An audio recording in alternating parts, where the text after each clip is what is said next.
So Martinelli is being hard done by. Yesterday, as you all know, Arsenal drew 0-0 with Liverpool at the Emirates Stadium. Great defensive performance by Liverpool. Arsenal perhaps weren't on it.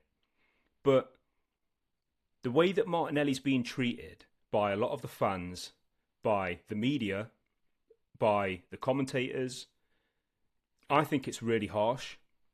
Look, I was in the stadium yesterday, and the amount of times that Liverpool players were going down, like this one.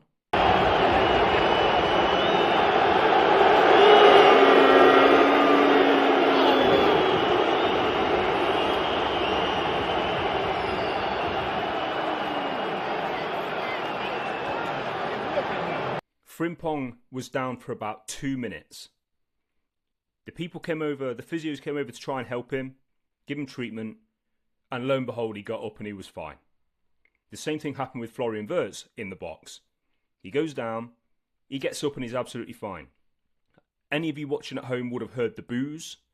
Arsenal fans were booing Frimpong every time he got the ball because he'd been down trying to claim for a penalty that had been waved away. It wasn't a penalty.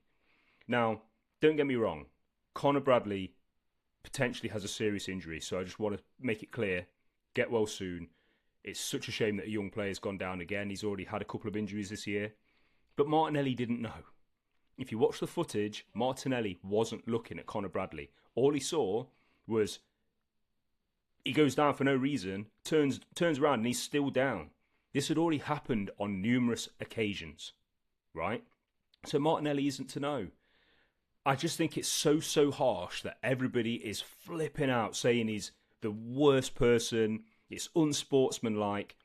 Yeah, fair enough, he tried to push him off the pitch, he tried to nudge him off or something like that. But look, the whole fan base, the whole of the Arsenal fans were all booing, saying, get up, not this again. You know, it's the boy who cried wolf. Everybody expected he was going to be feigning injury. And fair enough, he went down without a tackle, but when you're in the heat of the moment, you don't know. You know, you don't know that somebody's gone down with a really bad injury, especially if it's off the ball. And especially if you're not looking. Martinelli wasn't even looking at him. I think that Anthony Taylor was shocking again yesterday.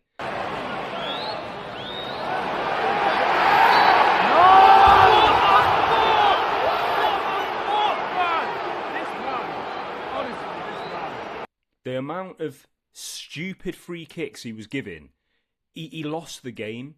And if he'd have actually got on top of giving yellow cards for feigning injury, or at least giving them a talking to, stop doing this. I understand you're wasting time. Arsenal do it all the time. I'm not going to hide away from it. I'm well aware. And I'm one of the fans in the stadium that says, come on, throw the ball in. Just throw the ball. Like, let's get the game going again.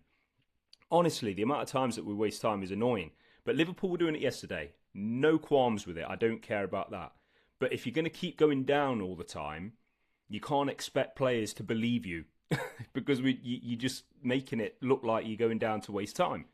So I completely understand and sympathise with Martinelli. And look, he's gone and apologised, or he's sent him a message, they've spoken, they've apologised.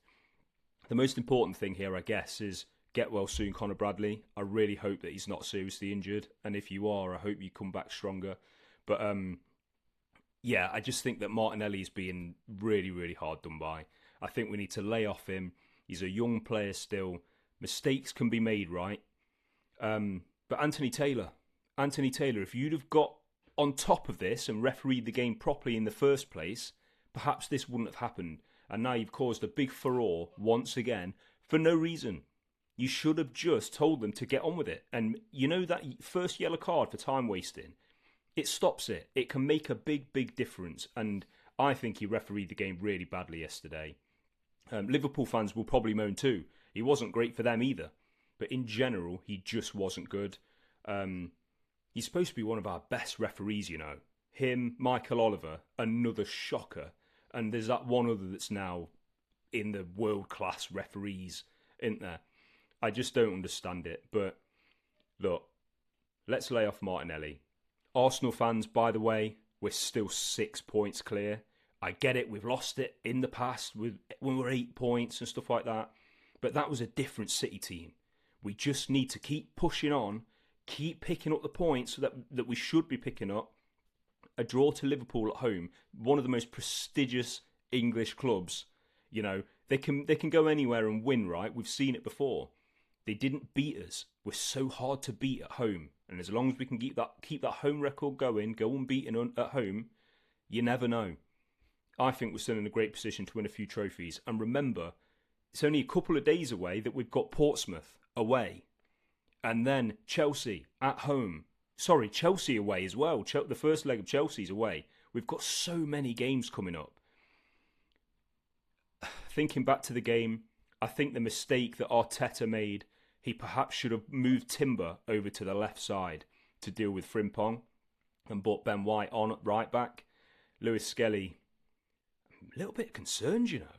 I'm a bit concerned. I loved him last year. In fact, I still do. I think he's absolutely class. And remember, he's just a kid. But having him one-on-one with Frimpong, he needed a bit more help. Perhaps if we'd have kept Hincapié fit and not had another injury during the game, maybe we could have gone and won it, because that was kind of the situation. That was the time when Liverpool kind of took control a little bit. Look, we weren't great, but we didn't lose. Arsenal fans, we're going to be fine. Let's keep pushing and support the team. Cheer Lewis Skelly's name. All of my chants, if you go on my TikTok, all of the chants are on there, or loads of them are. So please go over onto my TikTok and have a quick look. Look, I'm going to be doing more of these videos soon. Please do like, please do subscribe. Go and follow me on TikTok, Instagram, at Redmen Bagunas. Come on, Arsenal, let's go and win the league.